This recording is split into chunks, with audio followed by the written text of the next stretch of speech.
I'm Matthew Zezer and my partner is John Sheffield, and today we are explaining the election of 1860. The election was a very important event in U.S. history because one of the most well-known presidents was elected, and this was one of the main causes of the Civil War. The first candidate was Illinois Congressman Abraham Lincoln, who was a member of the newly founded Republican Party.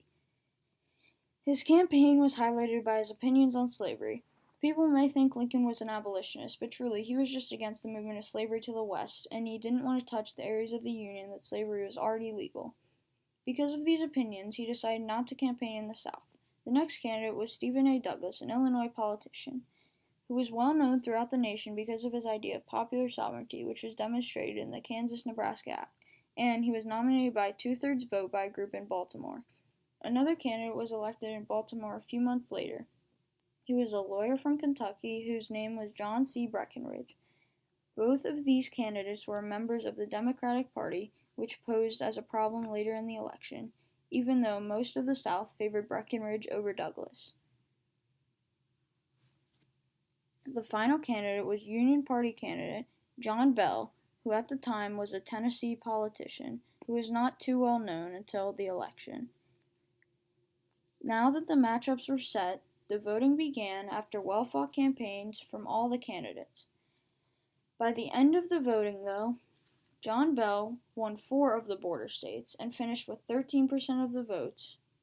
Breckinridge received 18% of the votes as well as 9 of the southern states and finished with 72 electoral votes.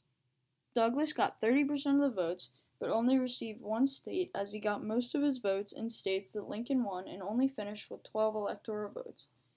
And Lincoln, winning the election, received 40% of the votes across the nation and 180 electoral votes, making him the 16th President of the United States of America.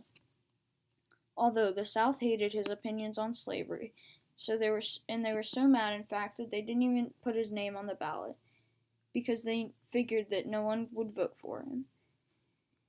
So it's crazy to think that there were 4 candidates and Lincoln had no chance in the South, and he still received 40% of the votes. But by the time of his inauguration on March 4, 1861, 7 southern states had seceded, including Texas, Florida, Georgia, Mississippi, Alabama, Louisiana, and South Carolina.